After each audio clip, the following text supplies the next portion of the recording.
I wanted to read two poems to you that I forgot to add to my last taping.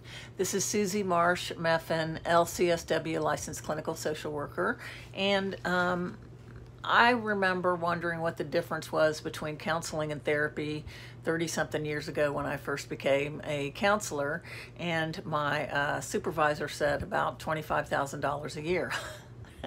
Actually, nowadays that's not true because counselors are, I think, allowed to do family of origin work, which means childhood work. And in the beginning, they were known for only doing here and now therapy, counseling rather, and not psychotherapy. I think it's different now. But social workers were the first psychotherapists. So, haha. Just kidding. Not really.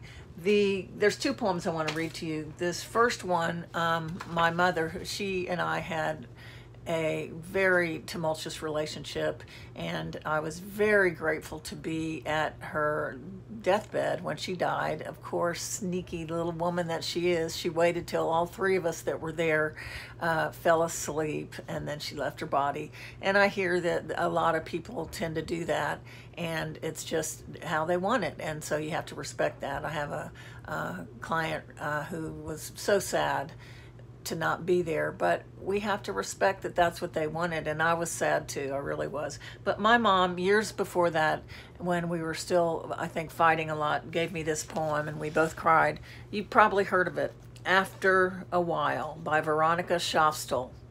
Shofstall, Schoffstall.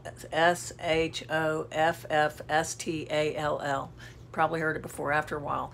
After a while, you learn the subtle difference between holding a hand and changing a soul. And you learn that love doesn't mean leaning, and company doesn't mean security. And you begin to learn that kisses aren't contracts and presents aren't promises. And you begin to accept your defeats with your head up and your eyes open, with the grace of an adult, not the grief of a child. And you learn to build all your roads on today because tomorrow's ground is too uncertain for plans. After a while, you learn that even sunshine burns if you get too much. So plant your own garden and decorate your own soul instead of waiting for someone to bring you flowers.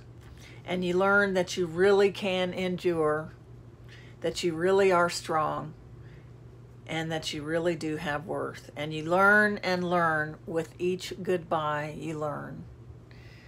Isn't that beautiful? The first line actually was, after a while you learn the subtle difference between holding a hand and chaining a soul, not changing a soul. Thanks, Mom.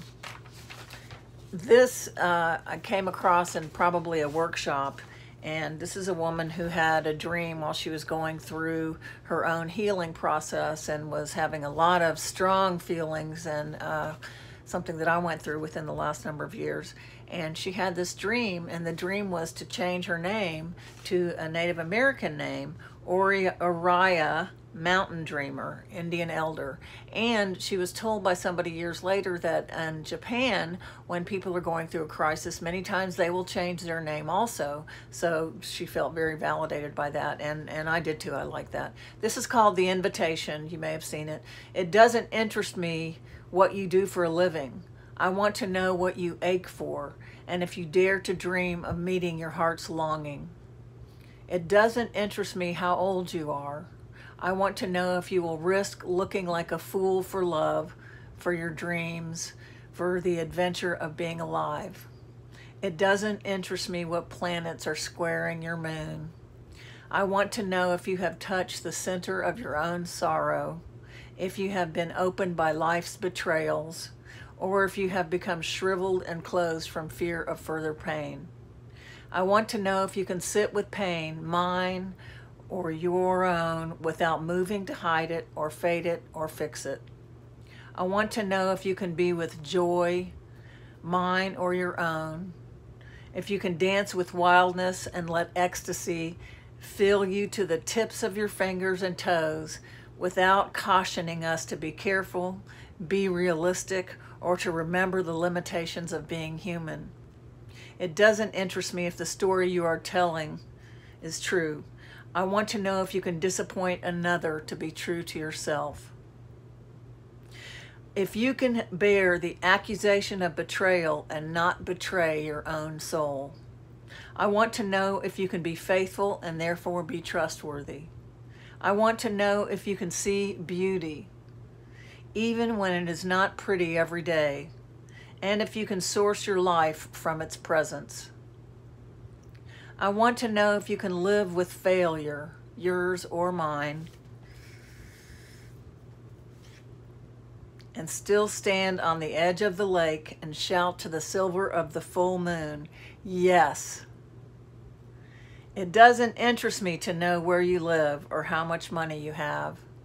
I want to know if you can get up after a night of grief and despair, weary and bruised to the bone, and do what needs to be done for the children.